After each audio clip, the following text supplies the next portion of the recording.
Today we will talk about the water element temple of Panch Mahabhuta temples.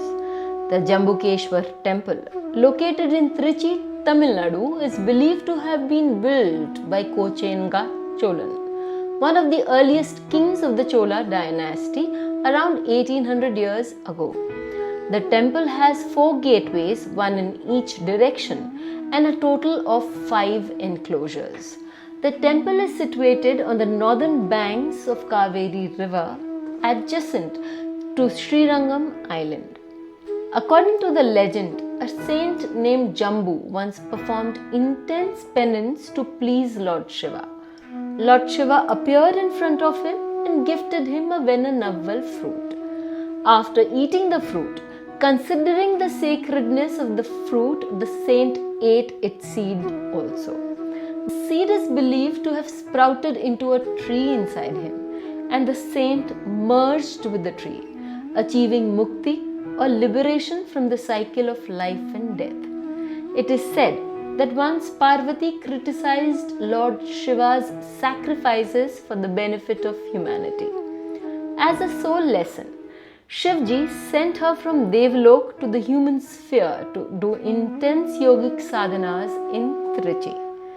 Arriving by the shores of Kaveri river, goddess Parvati found a natural forest of jambu trees. With her siddhis, she manifested a lingam out of the water from the Kaveri river. She performed her sadhana under one of these trees. After Shiva had tested her many times, he gave her darshan and taught her the cosmic wisdom or Shiva Gyan. Parvati ji received initiation or Diksha facing east and was bestowed the name of Akhil Andeshwari. The lingam was fashioned by Parvati ji, and that lingam is perpetually moist, a fact which is daily demonstrated by any cloth which is offered to the deity and is returned wet. Just opposite the Shiva temple is the Shakti temple dedicated to Parvati ji in the form of Akhil Andeshwari. At this temple, there is no marriage as is with many Shiva temples. It is due to the fact that here the relationship is that of Guru and Shishya. As directed by Lord Shiva, goddess Parvati used her strength from penance to worship Lord Shiva and converted the water flowing in the Kaveri river near the Venanaval tree into a Shiva Linga and placed it under the tree. Since the lingam gave liberation to Saint Jammu, it was named Jambukeshwar Lingam, and since it was made of water, it was also named Apulingam. Later, 2 Shivaganas, Malyavan and Pushpadant, who lived in Kailash, were reborn as an elephant and as a spider in the forest where Lingam was situated. Seeing the Shiva Lingam made by goddess Parvati deteriorating due to the rain and the sun, the spider spun its web over it to protect it, and the elephant protected it by pouring water and flour onto it. Thinking that the spider was destroying the lingam, the elephant destroyed the web each time the spider spun it.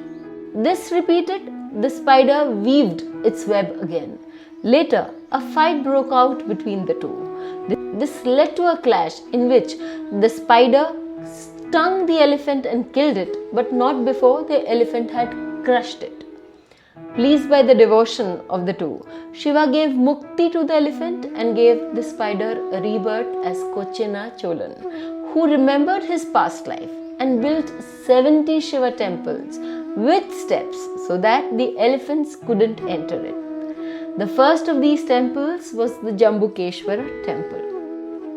There are certain interesting facts about the temple that we should be aware of. The spring under the lingam never dries, even in the hottest of the seasons when the water level of the Kaveri significantly falls or when the government authorities try to pump it out during the monsoon season. Devotees can only see the lingam through the 9 holes in a stone wall around it. As there are no open windows or doors, it is believed that while visiting the lingam, a devotee should have control over the 9 openings in his body.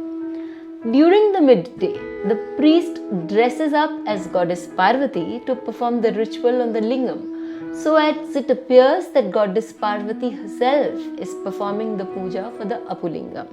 Since goddess Parvati performed her penance in Adi month, it is believed during the Adi Tiruvala she appears as Lakshmi in the morning, Parvati in the afternoon, and Saraswati at night at the temple.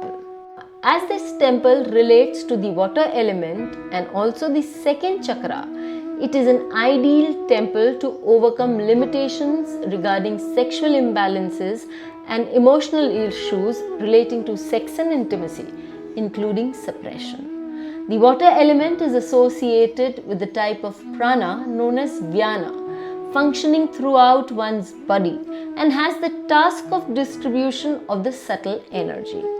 Complete mastery of the water tattva will equalize the pranavayu, leading to very high states and giving knowledge of unknown sciences, the power of astral travel, and the ability to create various taste sensations. Worshipping the Lord here brings comfort and prosperity in the life and harmony in husband-wife relationships.